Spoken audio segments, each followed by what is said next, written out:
mañana quiero hablar con el título ¿Es la Biblia la palabra de Dios? ¿Es la Biblia la palabra de Dios? Cuando los cristianos decimos que la Biblia es la palabra de Dios, no negamos que Dios usó instrumentos humanos, es decir, personas que escribieron lo que Dios quería que se escribiera. En otras palabras, su mensaje. Y así hacerla llegar a nosotros. Si Dios quería comunicarse con el hombre, tenía que hacerlo en el idioma de los hombres, en el idioma que nosotros podemos entender. Y tenía que hacernos llegar su palabra en el contexto de nuestra experiencia humana. Las experiencias que nosotros podemos entender, el lenguaje que podemos entender, las cosas que podemos ver y discernir. Así que Dios preparó primero y luego usó instrumentos humanos, pero la palabra es la de Dios. El mensaje es divino. Lo que ellos nos transmitieron es lo que Dios les dio originalmente. La Biblia es una colección de escritos sagrados, porque el contenido era sagrado. Las palabras venían de su procedencia del cielo, del mismo Dios creador. Por eso su mensaje es divino o es sagrado. Esos autores humanos que Dios seleccionó y usó fueron más o menos 40 personas que vivieron en diferentes momentos históricos en un lapso de tiempo de 1500 a 1600 años.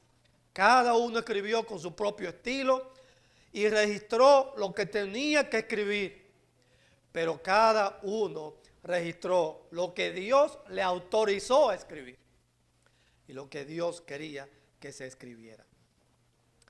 Para asegurarse Dios de que no hubiera errores, el Espíritu Santo, es decir, la tercera persona de la Divina Trinidad, supervisó a cada autor, lo guió en la selección de las palabras exactas en los originales, ¿verdad? Porque tenemos traducciones al español, que puede ser que tenga una traducción que uno piensa que, bueno, quizás esa palabra no se entiende.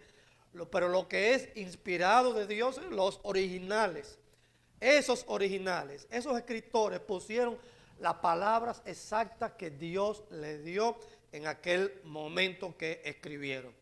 Dios no anuló el estilo de cada quien, no anuló la personalidad de cada escritor. Cada persona tiene su forma de hablar y cada persona tiene su forma de escribir las cosas. Unos escriben con sencillez, otros escriben quizás mucho con más profundidad. Un apóstol Pablo, por ejemplo, pudo decir en Romanos capítulo 10 que él estaba dispuesto a dar su vida, lo que sea, porque el pueblo de Israel conociera a Cristo. Y a él le dolía eso. Él expresó sus sentimientos, pero estaba escribiendo o revelando la palabra de Dios, el pensamiento de Dios, el mensaje de Dios con su estilo característico. Pedro escribió con su estilo característico. El rey David, Jeremías, llamado profeta, lloró porque le tocó experiencias difíciles que tuvo que llorar por el pueblo de Israel y decía que sus ojos brotaban lágrimas como un río y cosas por el estilo. Cada quien con su estilo, pero Dios lo usó. Y Dios le dio el mensaje que tenía que escribir y que dar al pueblo. En muchos casos, Dios les reveló cosas que ellos ni sabían, ni conocían, nunca antes habían oído de eso. Por ejemplo, doctrinas profundas, nunca antes aprendidas o conocidas por el hombre, como el origen del pecado, la encarnación del Hijo de Dios, el maravilloso plan de Dios para la salvación del hombre y el destino eterno de los que rechazan a Cristo y su mensaje. Eran cosas nuevas para ellos, porque Dios las reveló, ellos la captaron, ellos la entendieron y escribieron el mensaje que Dios les daba. En otros casos, les reveló hechos históricos y realidades espirituales que de otro modo nunca hubiéramos conocido. ¿Cómo hubiéramos sabido nosotros que Dios hizo el mundo en 6 días? Si Dios no le revela eso a Moisés. Moisés ni sabía eso. pero Dios les reveló cómo Dios hizo el mundo en 6 días. Y cómo después aparte puso la corona de su creación haciendo al hombre y a la mujer. También les reveló cómo el pecado entró en la primera pareja que Dios hizo y cómo de ahí el pecado pasó a todos los hombres. Moisés no aprendió eso en ningún libro. Moisés no aprendió eso, nadie se lo dijo. Dios les reveló todas aquellas cosas. En Lucas capítulo 16, Cristo habló de un hombre que murió y despertó en el más allá, en el lugar de los tormentos.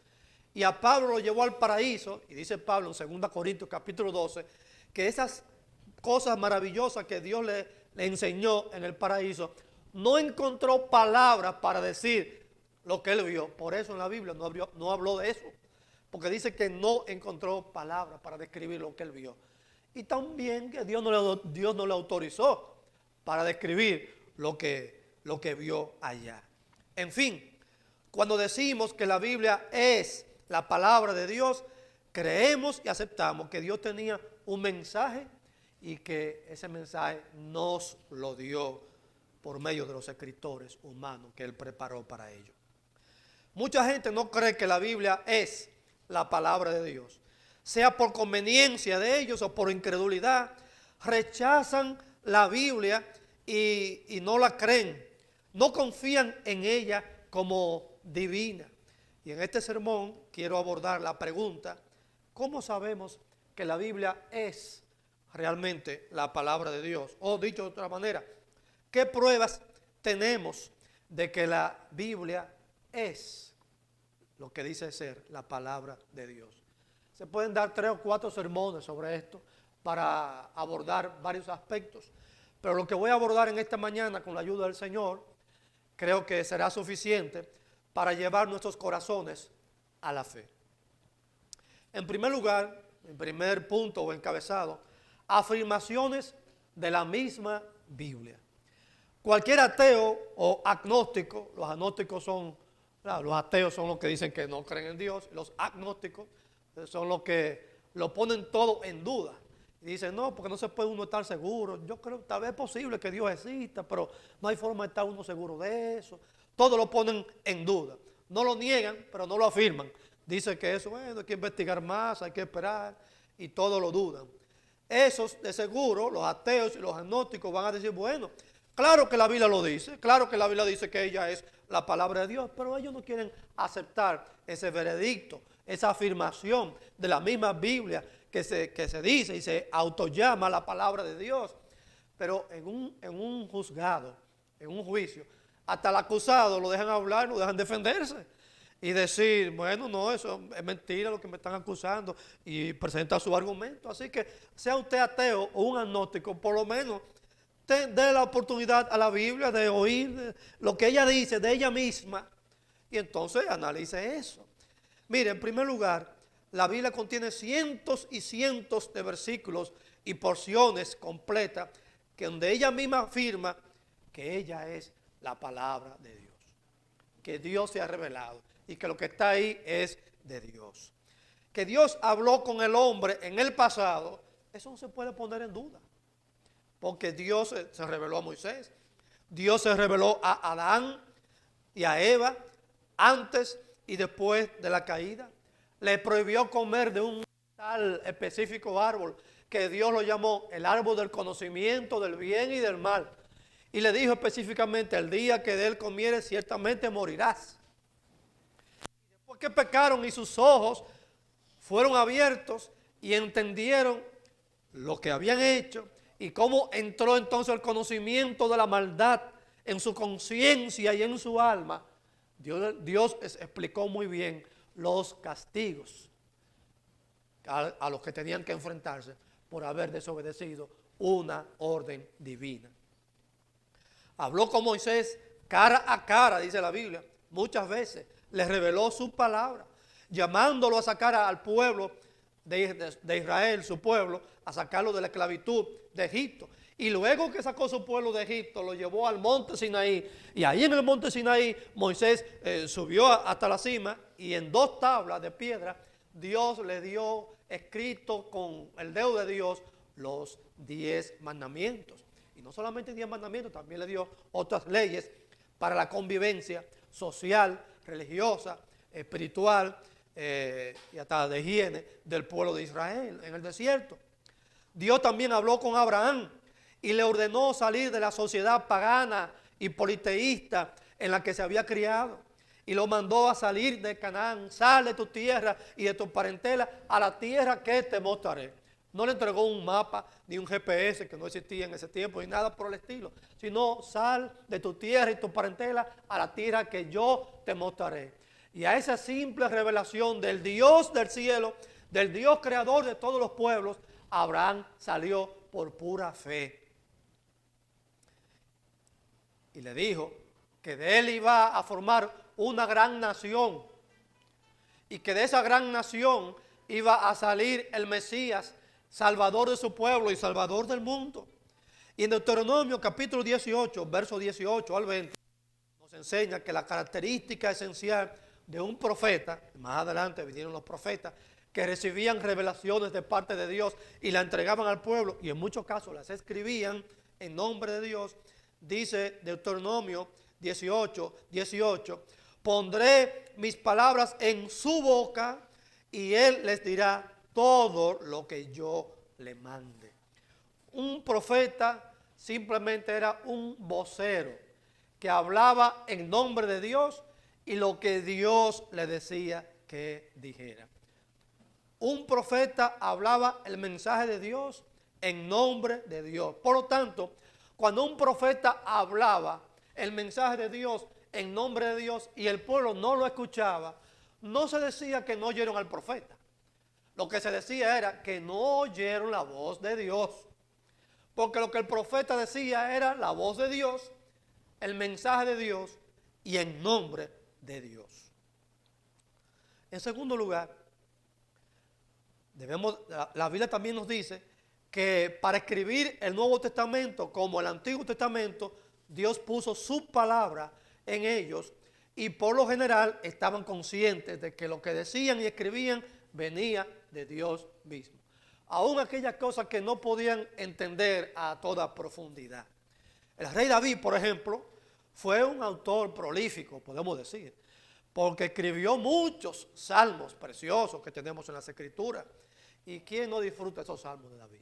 Aun cuando estaba en mala y escribió salmos imprecatorios, donde le deseaba el juicio de Dios sobre sus enemigos y cosas por el estilo, pero manifestaba su confianza en Dios siempre, en las buenas y en las malas.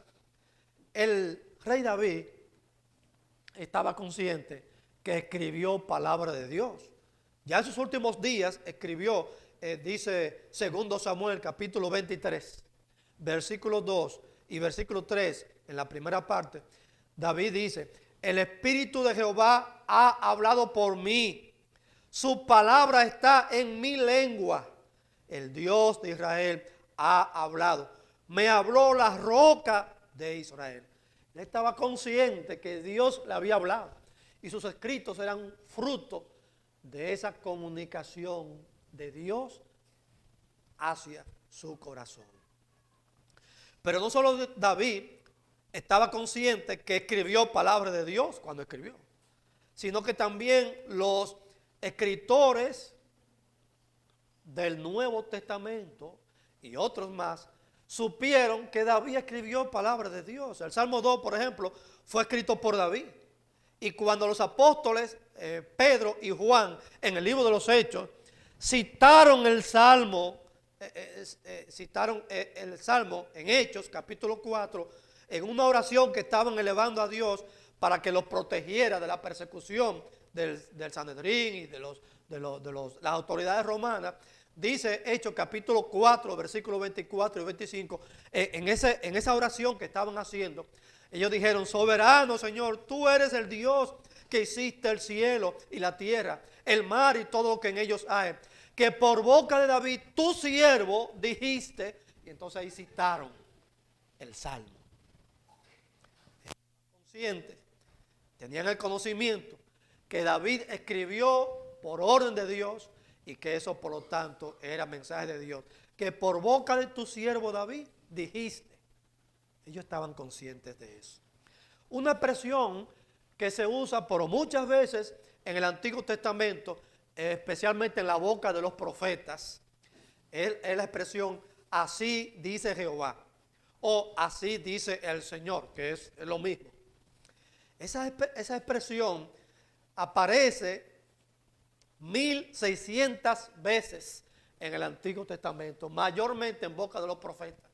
Cuando dirigían su mensaje que habían recibido de Dios, lo dirigían al pueblo, le decían, oigan, así dice el Señor. Y entonces le decían lo que Dios le dijo que debían decir. Y muchos de esos sermones, esos mensajes que verbalmente le transmitían al pueblo, luego entonces lo escribían. Y eso es lo que forma parte hoy de las escrituras del Antiguo Testamento. En resumen, el Antiguo Testamento afirma constantemente que Dios habla, que Dios ha hablado en el pasado y que todo lo que habló a esos hombres seleccionados por Él era palabra de Dios. Afirma constantemente que es la palabra de Dios lo que ellos hablaron y como tal, su permanencia, su relevancia y pertinencia son tan eternas como lo es Dios mismo. En Isaías capítulo 40, verso 8, que fue el versículo portada en la primera Biblia en español de Casiodoro de Reina en el 1569, dice este versículo, sécase la hierba, marchítase la flor, mas la palabra del Dios nuestro permanece para siempre. Isaías 48. Pero también Salmo 119, verso 89, dice, para siempre, oh Jehová, permanece tu palabra en los cielos. Así que, y podría citar muchos otros versículos donde la Biblia misma afirma que es la palabra de Dios y que permanece para siempre. 3. Los escritores sagrados del Nuevo Testamento hablaron con la misma convicción que los del Antiguo Testamento. Con esa convicción de que estaban transmitiendo palabra de Dios. Citaron con toda naturalidad las palabras del Antiguo Testamento diciendo, porque Dios dijo allá tal y cual cosa, afirmando que era palabra de Dios. El Antiguo Testamento es citado en el Nuevo Testamento 180 veces, para los que están tomando nota. 180 veces se cita parte del Antiguo Testamento, o algún versículo del Antiguo Testamento, en el Nuevo Testamento. Y eso, aparte de las referencias directas o indirectas a historias y enseñanzas del Antiguo Testamento, y todo eso prueba que sus escritos, es decir, los del Nuevo Testamento, están a la par con los del Antiguo Testamento. Es decir, si aquello es palabra de Dios, esto también es palabra de Dios, lo del Nuevo Testamento. Por ejemplo, el apóstol Pedro citó 6 veces el Antiguo Testamento en su primera epístola. Acuérdense que yo prediqué primera de Pedro, antes de mi cirugía, hace 5 años, predicamos todo el libro de primera de Pedro y después publicamos un libro con todos esos sermones. Y Pedro citó allí 6 veces el Antiguo Testamento. En 1 Pedro capítulo 1, versos 24 y 25, citó a Isaías 40, capítulo 40, versículos 6 hasta el 8, que citamos parte de eso. Y Santiago capítulo 1, del 10 al 11, también cita textualmente esa misma palabra que ya hemos leído, Isaías 48. Y no solamente que citaron muchas veces el Antiguo Testamento como palabra de Dios, sino que pusieron sus propios escritos al mismo nivel que aquellos. Por ejemplo, en 2 de Pedro, capítulo 3, Pedro denuncia a los falsos maestros que tergiversaban los escritos inspirados del apóstol Pablo, especialmente la escatología, es decir, la doctrina sobre lo que va a pasar en el futuro, o como le decimos nosotros, profecías de la segunda venida para allá y el fin de los tiempos. Y Pedro aclara en Segunda Pedro, capítulo 3, versos 15 y 16, lo siguiente. Como también nuestro amado hermano Pablo, según la sabiduría que le ha sido dada, os ha escrito en casi todas sus epístolas, hablando en ellas de estas cosas, las cuales los indoctos e inconstantes tuercen, como también las otras escrituras, para su propia perdición. Oiga bien esta expresión, como también las otras escrituras. Quiere decir que estas, la del Nuevo Testamento y las otras escrituras, son lo mismo, están al mismo nivel. Aquellas y estas son santas escrituras. Y eso es lo que se ve en esta palabra del apóstol Pedro. Ahora bien, siempre ha habido ese problema de los falsos maestros. Falsos maestros que interpretan la Biblia como les parece, porque son indoctos, es decir, no tienen entrenamiento, no tienen ningún tipo de estudio, ni en ninguna academia, ni tampoco a nivel personal, estudian seriamente el texto sagrado. Son indoctos. Pero muchas veces es porque se dejan guiar por cosas que oyen por allí, o por un librito que leyeron por allí con muchísimas cosas raras y piensan ya que saben algo. Que interpretan la Biblia y lo que les parece, extraviando las almas sinceras, que quieren aprender realmente lo que la Biblia dice para llegar a Cristo y para llegar a la salvación y para vivir la vida cristiana en este mundo. Ese es un problema desde antigüedad.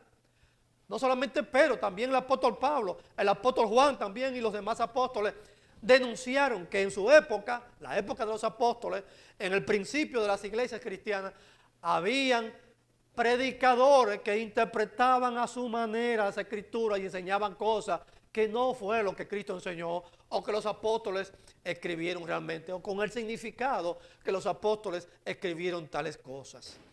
Hoy también aparecen esos predicadores que son livianos con lo que dice la escritura, que son licenciosos, que son inescrupulosos, que agarran una frase de la escritura e inventan cosas encima de esa frase y dicen cosas que no concuerdan con la enseñanza ni del pasaje ni del tono general de las sagradas escrituras.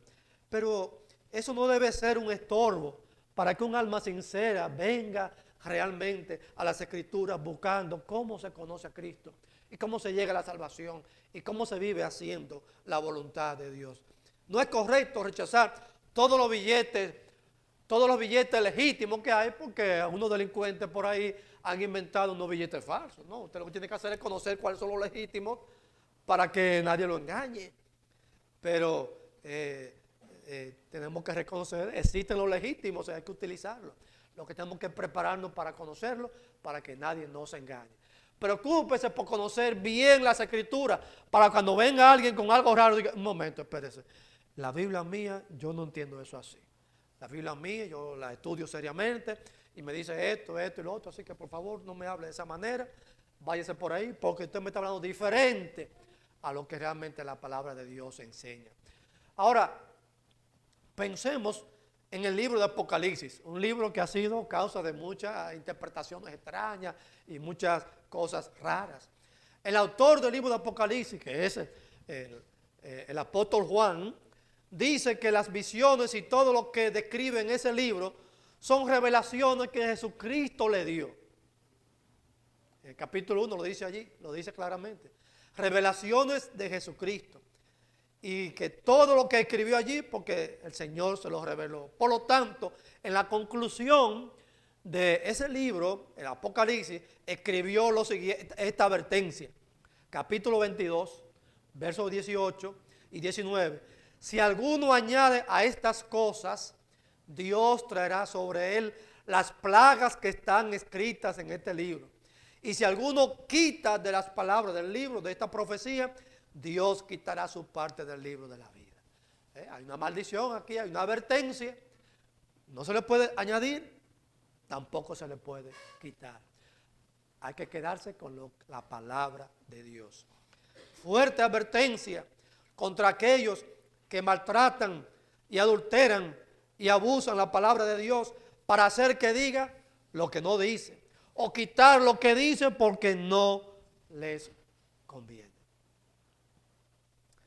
A gente malintencionada, incrédula o simplemente enemiga del Evangelio, que acusa a los escritores bíblicos de ser escritores y portavoces de mentiras, de fábulas y de cosas engañosas.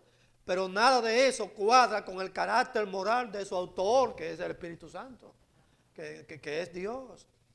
Y dice en uno de sus libros, el pastor Erwin Lutzer, en su libro 7 razones para confiar en la Biblia, dice: si fuera así, sin duda, la Biblia es el libro más fraudulento que jamás se haya escrito. Sería un ejemplo de ironía incomprensible que el mismo libro que ha inspirado el ejemplo moral más alto, el libro que ha dado al hombre la visión más coherente del mundo, el libro que nos ha dado a Cristo, estuviera basado en múltiples mentiras. Resultaría increíble. Sería increíble aceptar esa contradicción tan grande. Asimismo, hay otros que rechazan la Biblia diciendo, hablando de teorías y argumentos de poca importancia, como por ejemplo aparentes contradicciones que existen supuestamente en la Biblia, que se pueden explicar con aquellos múltiples variantes que existen entre un manuscrito, familia de manuscritos con otra familia de manuscritos, o simplemente con una traducción que se puede comparar con otra traducción mucho mejor, que comparando el texto y con el contexto y todo eso, se puede aclarar la aparente contradicción y se puede entender el mensaje de la Biblia. El segundo punto encabezado de mi exposición es su unidad asombrosa. Esta es una prueba maravillosa de que la Biblia es la palabra de Dios. Su unidad. Fíjese que la Biblia se escribió en un periodo de 15 siglos, ¿verdad? O 16 siglos, 1500 o 1600 años, por 40 autores que no vivieron necesariamente todos en la misma época y que no necesariamente se conocieron todos. O sea, que no podía decir, tú vas a escribir esto y yo voy a escribir aquello. Ten cuidado para que no me contradiga lo que yo dije. Y yo voy a tener cuidado para no contradecir lo que tú vas a decir, porque entonces hacemos un disparate. No, no fue así que sucedió. Cada uno escribió como Dios lo guió y ninguno escribió nada que contradijese lo que Dios le reveló al otro. Ninguno dijo, la salvación es por Cristo, y el otro dijo, no, porque la salvación es tal, es tal cosa. No, nadie contradijo eso. Cada uno escribió con una unidad de pensamiento increíble. Gente que no se conocieron, que no se vieron, vivieron en diferentes países, diferentes culturas, pero Dios los escogió a cada uno con su estilo, con su cultura, con su trasfondo histórico, religioso y todo. Pero cada uno escribió lo que Dios les reveló y lo que Dios quiso que escribiera. Nadie escribió una línea más de lo que Dios quería que se escribiese, ni nadie le quitó una línea a lo que Dios le dijo que escribiese. Señor, yo sé que tú me guiaste a que escribiese eso, pero viéndolo bien, esa línea como que no va. No. Eso no ocurrió así. Cada uno escribió todo lo que Dios le dijo. Cada letra, cada acento, cada línea, todo lo que Dios les reveló, así quedó escrito. En un periodo tan largo, las culturas y las costumbres cambian drásticamente. Sin embargo, nada de eso afectó el mensaje de la Biblia. También Erwin Lutzer escribió lo siguiente: la complejidad de su mensaje y de su historia simplemente no podían estar orquestados por un hombre o por un grupo de personas. El mensaje de la Biblia está orquestado en la mente de Dios, no en la mente de los hombres que la escribieron, sino en la mente de Dios. Y Dios conectó a esos hombres con su mensaje, y eso fue lo que ellos recibieron y lo que ellos dijeron. La mayoría de ellos no se conocieron, no pudieron consultarse, pero escribieron un mensaje uniforme de principio a fin. En definitiva, lo único común en todos ellos fue que Dios los usó y Dios puso en ellos lo que debían escribir. Punto y gloria a Dios. Es imposible creer que 40 autores diferentes, que vivieron en diferentes circunstancias, se hayan puesto de acuerdo sobre una única perspectiva teológica para hacer la Biblia. Eso no encaja. El apóstol Pedro dijo la verdad cuando escribió en 2 Pedro capítulo 1 versículo 21 estas palabras: porque nunca la profecía fue traída por voluntad humana, sino que los santos hombres de Dios hablaron siendo inspirados por el Espíritu Santo. Nosotros tenemos problemas con esa palabrita inspirado, porque a veces la interpretamos como cuando un hombre se inspira en una mujer para escribir una poesía. No es eso que significa la palabra inspirado aquí. No es que de momento yo con el lápiz o lapicero en la mano me entró como un espíritu poético para escribir cosas bonitas. No. La palabra inspirado que usó el apóstol Pedro aquí es una palabra griega que se pronuncia feró, que significa gobernado por, llevado por, o impulsado por, o controlado por. Y esa palabra se usa en Hechos capítulo 27, versículo 15, cuando se dice que el apóstol Pablo, o el barco que llevaba a Pablo hacia Roma preso, naufragó en el mar, y era un barco a vela, por supuesto, en aquel tiempo los barcos a vela, y dice, y nos dejamos llevar, feró, nos dejamos llevar por el viento, porque ya el barco estaba a la deriva, y eso se esperaba lo peor de lo peor.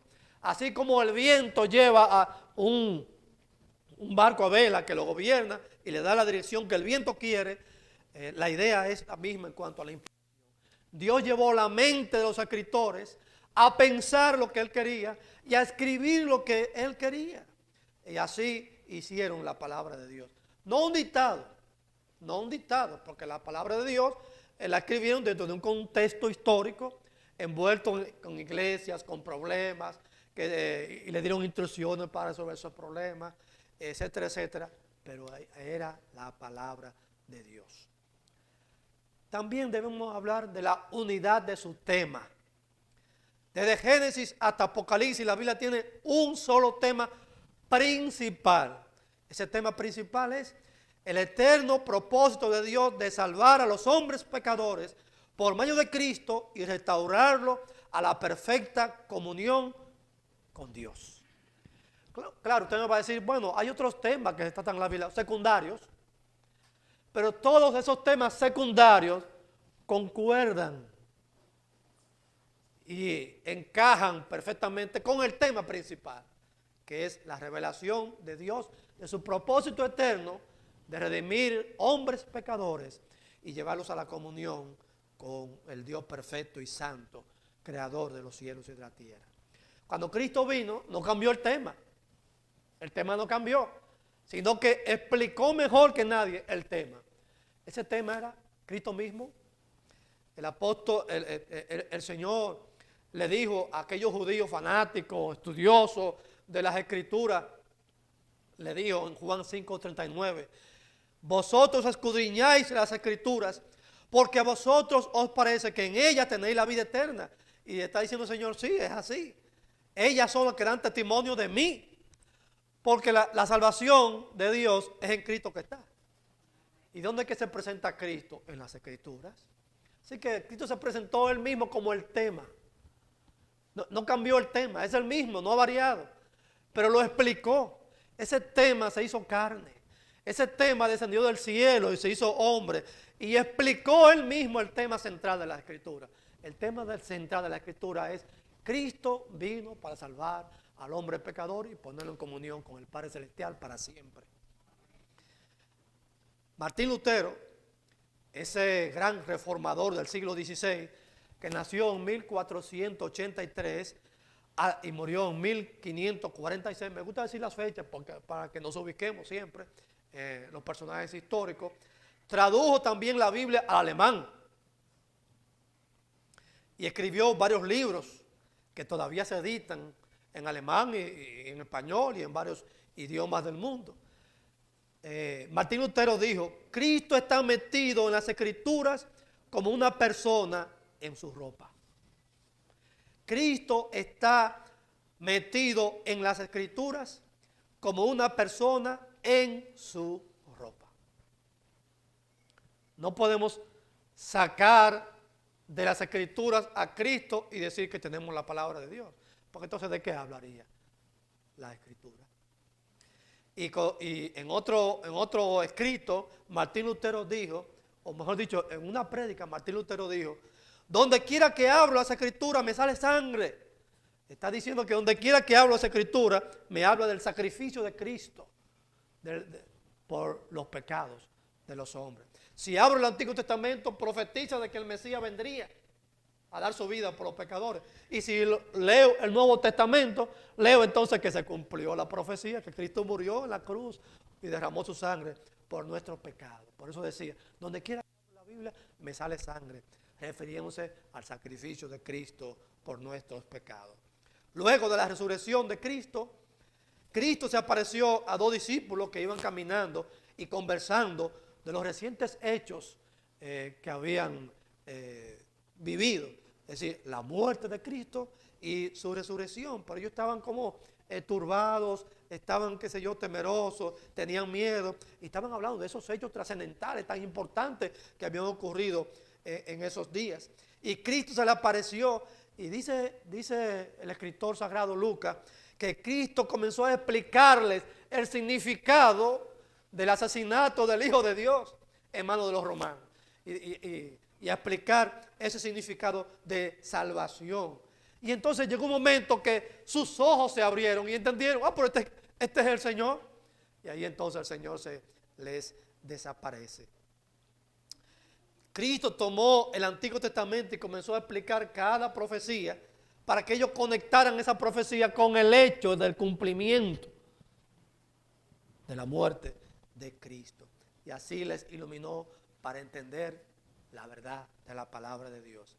Así que en Lucas capítulo 24, versículo 44, leemos: estas son las palabras que os hablé estando aún con vosotros, que era necesario que se cumpliera todo lo que está escrito de mí en la ley de Moisés, en los profetas y en los salmos, que eran las tres divisiones para la Biblia.